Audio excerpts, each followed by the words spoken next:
By 1993, Ludmila Korovina, who was a 41-year-old Russian hiking instructor, came under fairly intense criticism from her colleagues for being too survivalist with her students.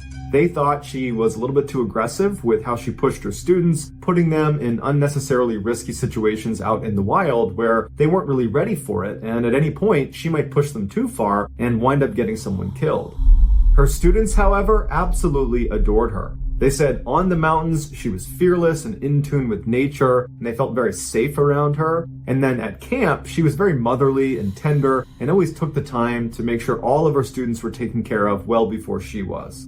Former students have said the mentorship they received from Ludmila went well beyond just hiking instruction. They said she taught a mindset that they carried with them into adulthood, and they pointed to as one of the main reasons they were successful later in life.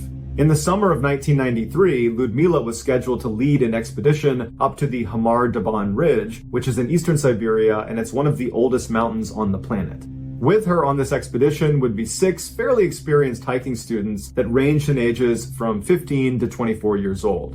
One of those 6 students was a 23-year-old young man named Sasha, who, although he was not Ludmila's biological son, she called him her son because she had raised him ever since he was a young child, and he looked at Ludmila as his mother. Sasha also happened to be the most physically fit and competent of all 6 hiking students, and he would function more like an assistant to Ludmila on this particular hike rather than a pupil. The other 5 students were 24-year-old Tatiana, 19-year-old Denis, 16-year-old Victoria, 15-year-old Timur, and 17-year-old Valentina, who she is the only reason we know anything about the horrible things that happened to this group up on Hamar-Daban Ridge. On August 1st, 1993, Ludmila and her hiking group boarded a Trans-Siberian railway car in Kazakhstan, and later that day they arrived in a town called Marino, which is on the eastern side of Siberia on the southern end, and it butts up against the base of the Hamar-Daban mountain range. The Hamar-Daban mountain was not considered a very dangerous hike to make. It was relatively small. It was just under 2,400 meters in elevation, and in the summertime, you'd have scores of recreational hikers all over this mountain range. Plus, the weather forecast for Ludmila and her group's multi-day hike in that mountain range was going to be incredibly favorable. It was going to be warm, clear, nice summer weather. Ludmila had charted a course that began just outside of the town of Marino, which is the town they were staying in that first night. They were going to start next to Lake Baikal, which is the deepest lake in Russia. From the lake, they were going to move north and inland over this stretch that was totally barren. There was no trees, it was just rocks and grass, before ultimately reaching the Hamar-Daban Ridge, which was their destination. And at that point, there would be shelter and firewood, and they could take a break before ultimately descending. And so in total, from the lake all the way to Hamar-Daban Ridge was approximately 50 miles. Ludmila's group would not be the only group making this particular movement towards Hamar-Daban Ridge. They'd be taking their own path, but there'd be 2 other groups that were on similar courses, basically parallel to them, making their way up to the ridge. And one of those groups was actually led by Ludmila's 16-year-old biological daughter, and they had actually made plans to meet up on one of the last days of this multi-day hike. As they were making their descent, there was a forest they were going to meet up in. So Ludmila and her 6 students stayed the night in Marino, and the next morning they got up early and made their way over to Lake Baikal. The weather's beautiful, they're excited to start their journey, and they take off. And everything was going great until the late afternoon. It would turn out the weather forecasters were just completely wrong, and as soon as the group climbed above the tree line, the temperatures plummeted and it started raining and snowing on them. It was just absolutely miserable.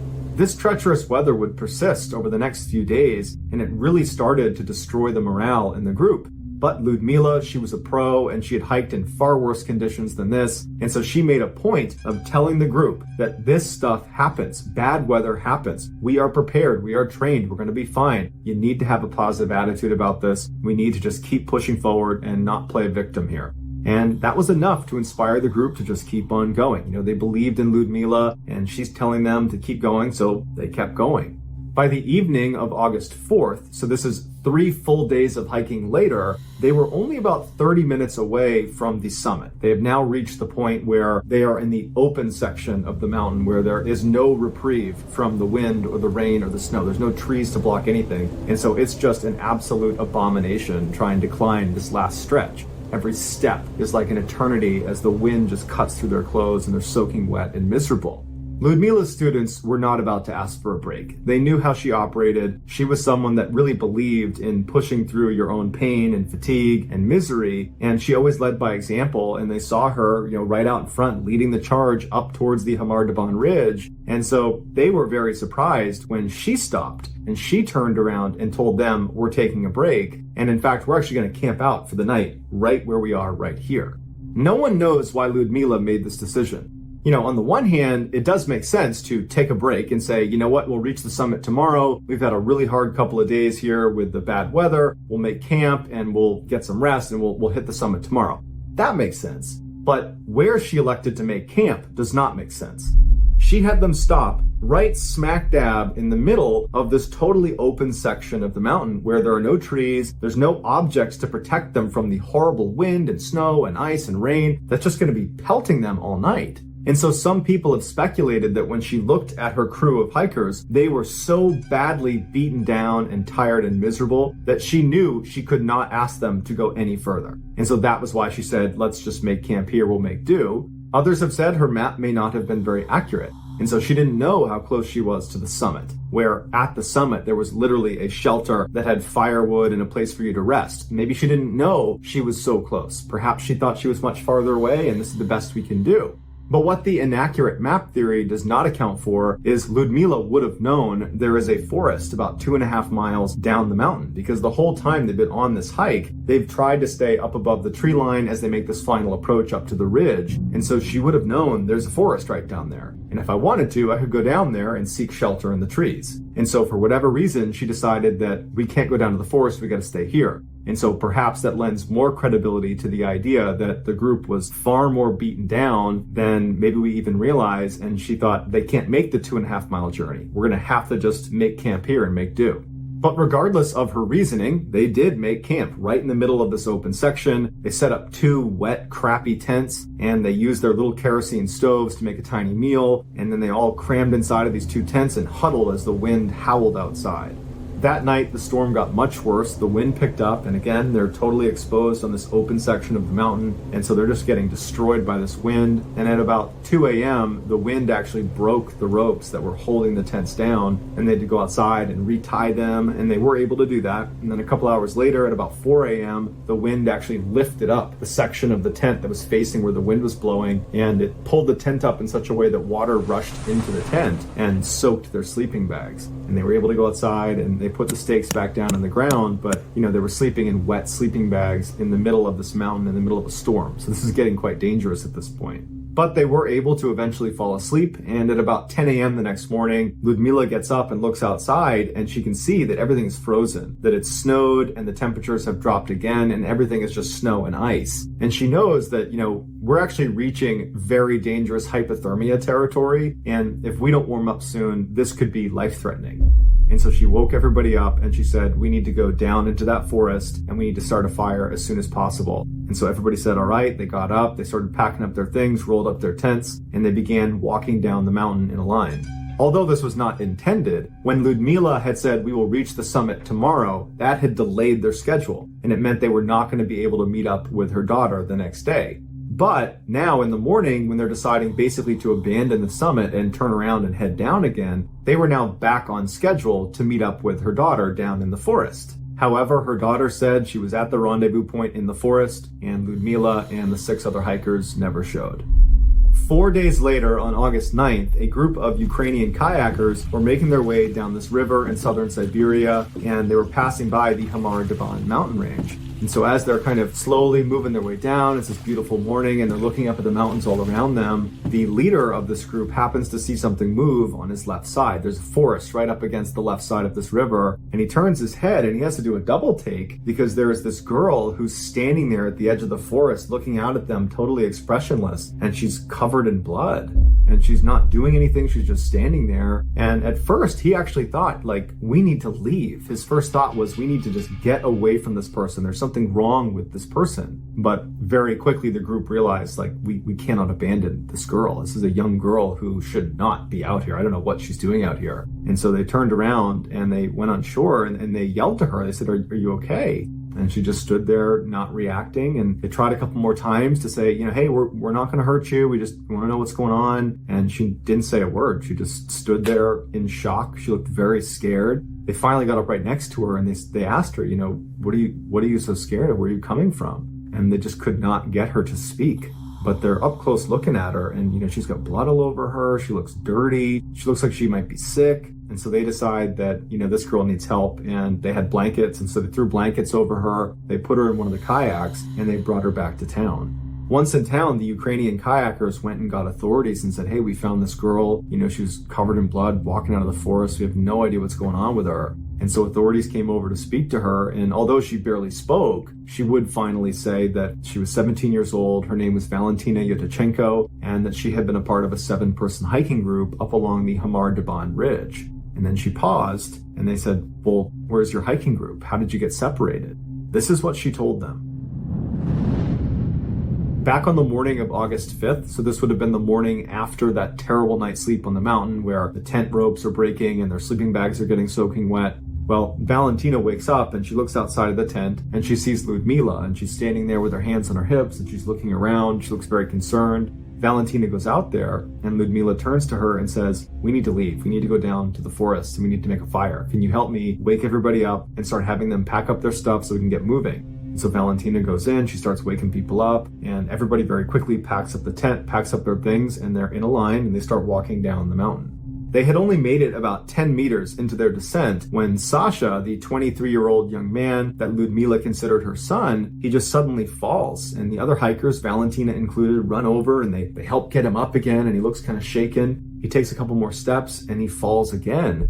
And this time, when Valentina goes over to try to help him up with the others, they see his eyes are wide and he looks like he's really terrified, and then blood starts rushing out of his nose and his ears and his mouth, and then he just suddenly dies.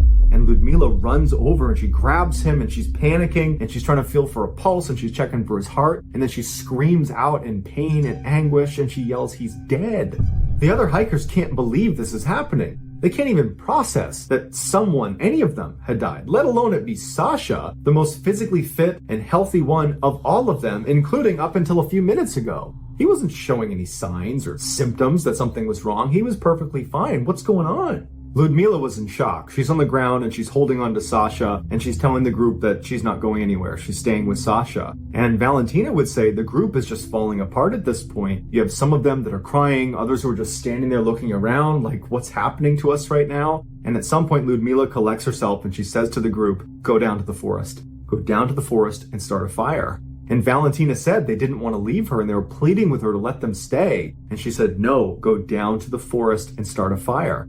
And finally, Valentina said the group would. They'd get together and they'd turn around, and not really knowing what was going to happen next, they just begin walking down this mountain, and they only get a few steps before they hear Ludmila yell out to come back. She's saying, I can't move. And they turn around and Valentina was towards the front of the returning group as they're going back up the mountain back to Ludmila. And she's now bleeding out of her nose and her ears and her mouth. She's heaving like something's going on inside of her, and then all of a sudden she keels over on top of Sasha. And she dies right in front of them. And now the group is in hysterics. And Valentina's in the front and she can't see anybody else. And then she turns around and she can't believe what she's seeing to her side. Now everybody else is bleeding from their nose and their ears and their mouth, and some of them are frothing from the mouth.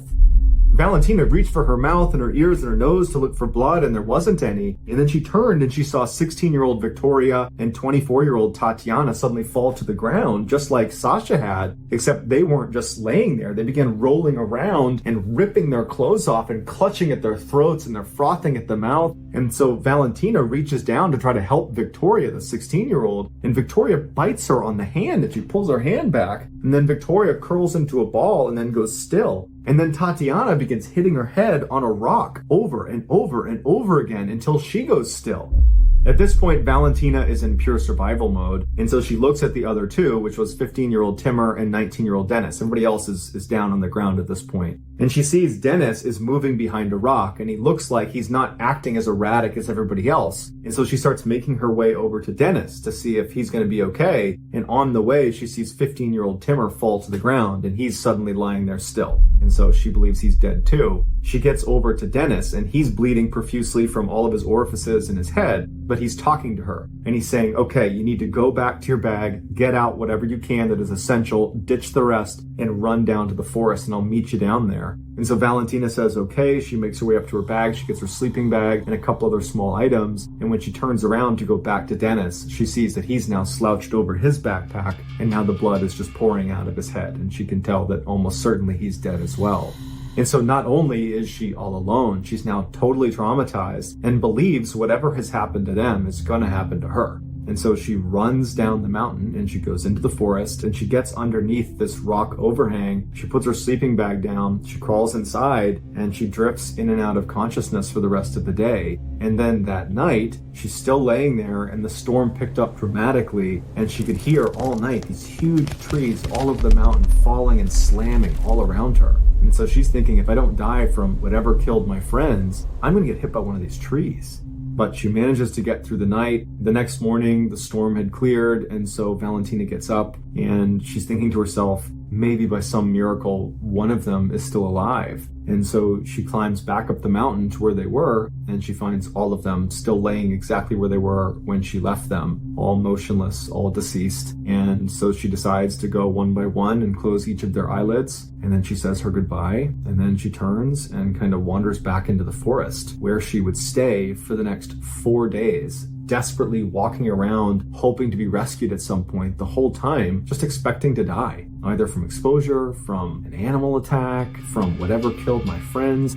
Eventually she does hear voices and she starts making her way towards where they're coming from, and that's when she gets to the river and she sees the Ukrainian kayakers who ultimately pick her up and bring her back to town.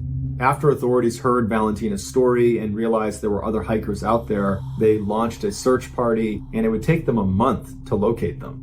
Their bodies were contorted and their faces were locked in these grimaces that looked like they were in absolute terror and agony right as they died. In addition to missing most of their clothing and their shoes, they were also all missing their eyeballs.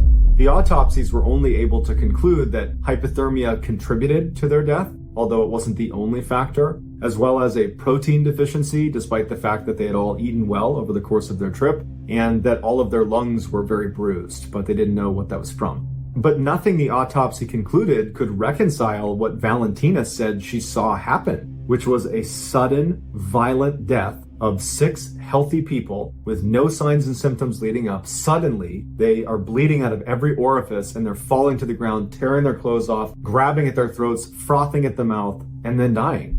And whatever happened to them, why didn't it happen to Valentina? To this day, we don't really have a good answer why that happened, and the case is closed. It was ruled they mostly died of hypothermia and it was an accident, and that's that. But this isn't the first time something like this has happened in Russia. In 1959, 9 very experienced Russian hikers set off on a 16-day expedition into the Ural Mountains in the Soviet Union, and about 10 days into their hike, they reached a part where they needed to crest over this mountain before some bad weather rolled in. And they started moving up this mountain, which would be renamed the Dyatlov Pass after the leader of this group. His name is Dyatlov. They started making their way up the Dyatlov Pass, and they were going too slowly, and the weather was coming in too quickly. And so they had to make a critical decision. Stay put, but be in this totally exposed, open mountain face, much like the Hamar Daban situation where they were up on that open mountain face. Either hunker down there and get ruined by weather, and the weather was a lot worse for the Dyatlov Pass group. It was, sub-zero temperatures and just snowing ruthlessly.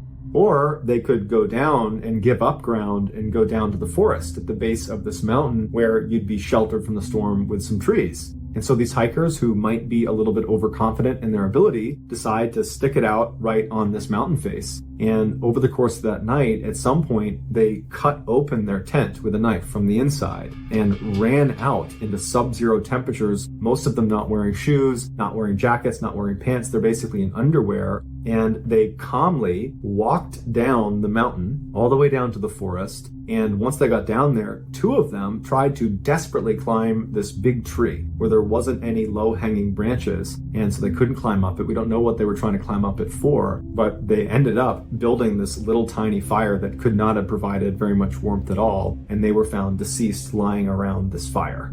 The 7 other hikers were found in 2 different areas. One that appeared to go down to that tree where those 2 were, but then doubled back and tried to get up to the campsite, but didn't make it and fell to the ground and died there. The other group was not found for a couple of weeks later. They were found at the mouth of this river. They were inside of this den, and they were wearing the clothes of the other hikers that were deceased. And the clothes they had on had traces of radiation on them. And the ones that were in the den had these devastating chest and skull injuries, and one of them was missing their eyeballs. And the official statement by the Soviet Union was they died from an unknown compelling force, which is a really mysterious way to describe how someone might die. This case was actually reinvestigated in 2020, and the new cause of death is death by avalanche, except loads of people disagree with that. In fact, experts have gone out to where this happened, and they say not only was there no avalanche, there's never been an avalanche in this area. There's literally never been one. So what do you think? Is there a connection between MrBallen and the Dyatlov Pass incident? Is there a cover-up in both cases where something far more sinister has happened to both groups that we don't know about? Or are they unrelated and these are just both examples of Mother Nature being far more powerful than we even realize? The next and final story of today's episode is a MrBallen fan favorite. It's called Bell's Canyon. In 2016, a 25-year-old Wall Street banker named Matt was camping near Mount Rainier in Washington state. His job was so hectic that in the rare times he got a chance to, he would disappear into the wilderness for a few days to clear his head. Despite living in one of the biggest cities in the world, Matt was actually a very competent outdoorsman, and so for this trip, he decided he would stay way off any trail deep in the backcountry in random locations. On the first night, he found a nice clearing in the trees, and so he set up his campsite there.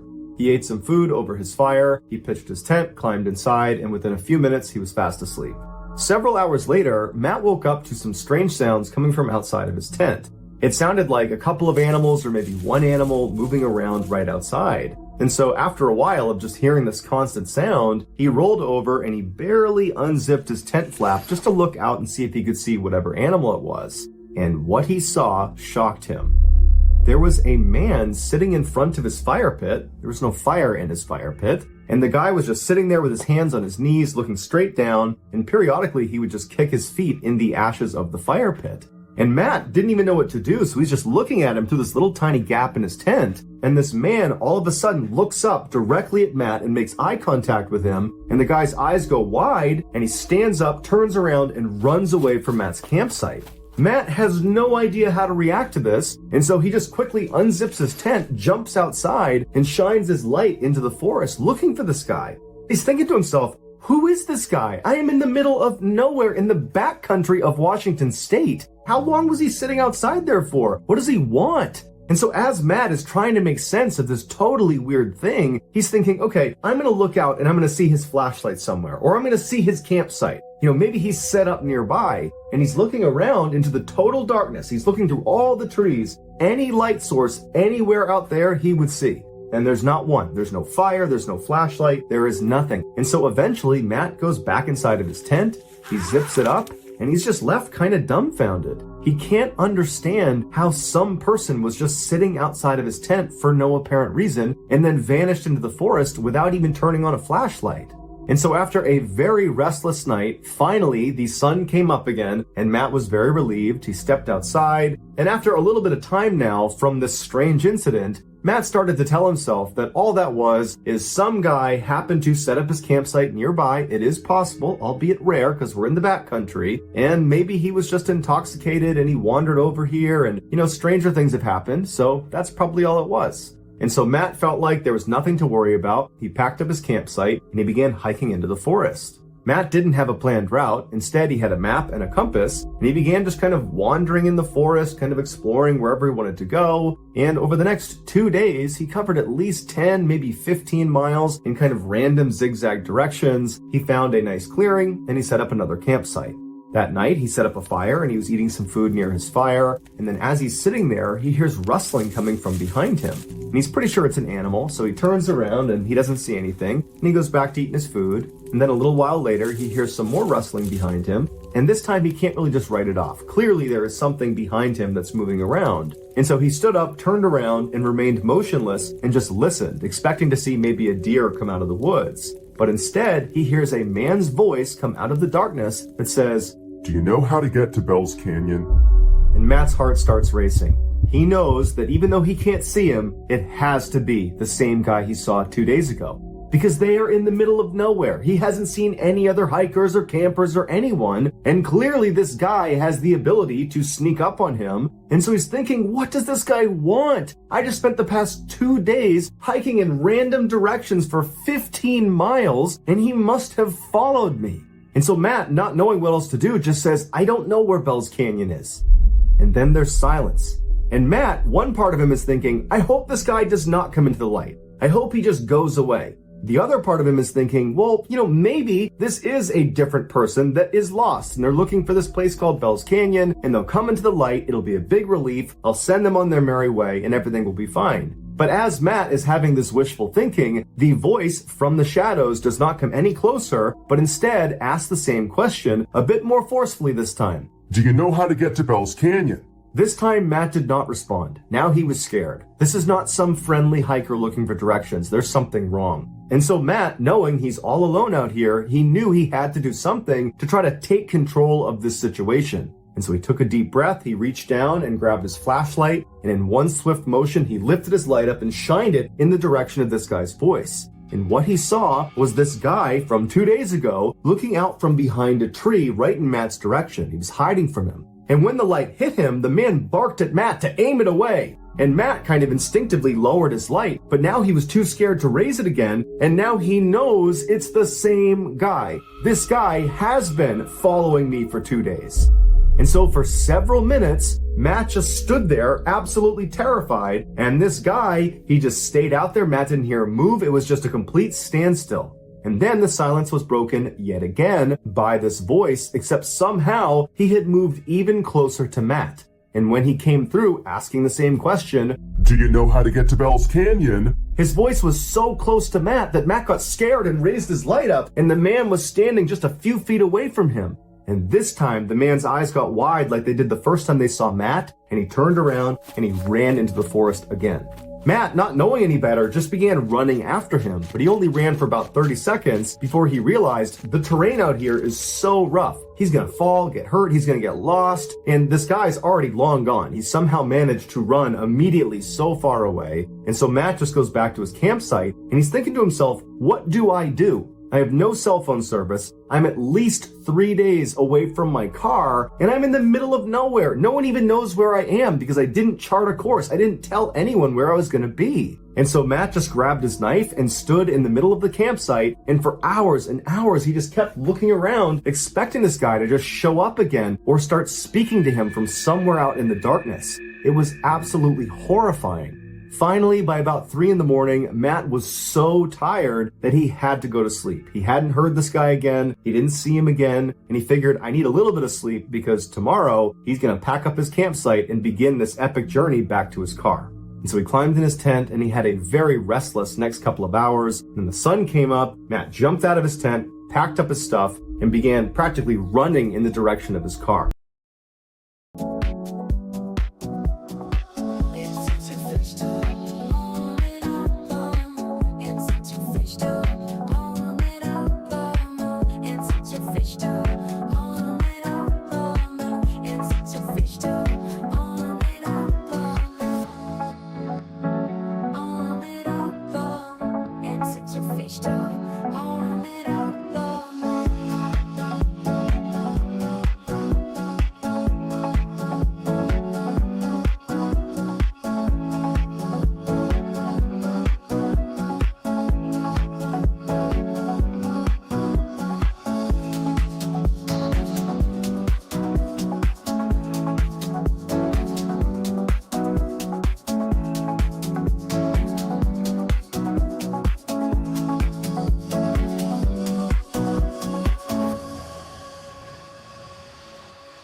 throwing lights, chases and victors, and easy to stay.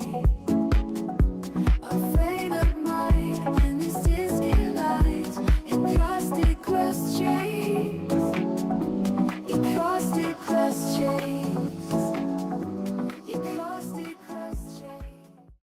All day as he was hiking, Matt kept looking over his shoulder, expecting to see this guy, because clearly he had followed him for multiple days, over 15 miles, and so the likelihood that he's still following him was really high. And so all day, Matt just felt like he was being watched, he was totally terrified, and then the sun started to go down, and Matt knew he would have to camp out again. And so he found a clearing in the trees, he set up his campsite, and he was so tired from running basically all day and being so mentally exhausted from this experience that he just got in his tent and fell asleep very quickly. But several hours later, he woke up to the sound of somebody walking around his tent. And he knew it had to be this guy. He's still in the middle of nowhere. He's not even close to the parking lot yet. And so this guy is still following him. And so Matt sat up in his tent, he clutched his knife, and for hours and hours and hours, all night, this guy just walked around his campsite. And then around 4 or 5 in the morning, he scampered off. When the sun finally came up, Matt leapt out of his tent, packed up his stuff, and literally just began running in the direction of his car, hoping that maybe he could get there before needing to camp out one more night. And so all day as he moved, he's looking over his shoulder, knowing this guy is following him. At this point, it's not even a question. He's somewhere in the forest, but he could never see him. And unfortunately, as the sun was setting, he knew he was not going to be able to make it to his car. He was just too far away. And so at some point, when it got too dark to keep moving, he had to find a clearing and set up his tent again.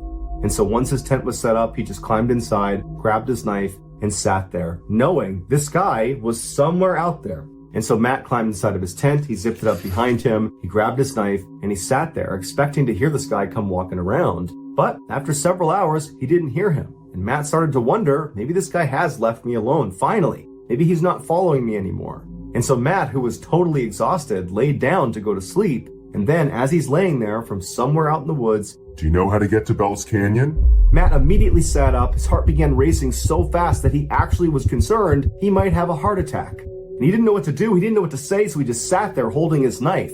And then this guy began running past his campsite, making animal sounds, and he would stop periodically and moan and grunt, and he'd kick up leaves, and then he'd run past his campsite again, over and over and over again, until the sun finally came up and this guy scampered off back into the woods. Matt didn't waste any time, he leapt out of his tent, packed his stuff up, and ran all the way back to his car. When he finally got inside of his car, shut the door, and locked it, he cried tears of joy. He was so unbelievably relieved. And he peeled out of the parking lot, he got to a nearby hotel, he finally got cell phone reception, and he considered calling the police about this guy, but he thought, what am I going to tell them? He didn't commit a crime, he was just terrifying. And so he decided not to call the police. He finally flew back to New York, and he just had to accept that there was some strange guy out in the wilderness of Washington state who was able to hunt him over 3 days and 30 miles in rugged terrain without the use of a flashlight, without any gear. And all he ever said to Matt was, Do you know how to get to Bell's Canyon? Thank you for listening to the MrBallen podcast. If you got something out of this episode and you haven't done this already, please kidnap the 5-star review button and then force them to brush their teeth with a very minty toothpaste. When they're done, make them drink a huge glass of orange juice. Also, please subscribe to the MrBallen podcast on Spotify, Apple Podcasts, Amazon, Google, and everywhere else you get your podcasts. This podcast airs every Monday and Thursday morning, but in the meantime, you can always watch one of the hundreds of stories I have posted on my YouTube channel, which is just called MrBallen. If you want to get in touch with me, please follow me on any major social media platform and then send me a direct message. My username on all platforms is just @MrBallen, and I really do read the majority of my DMs. Lastly, we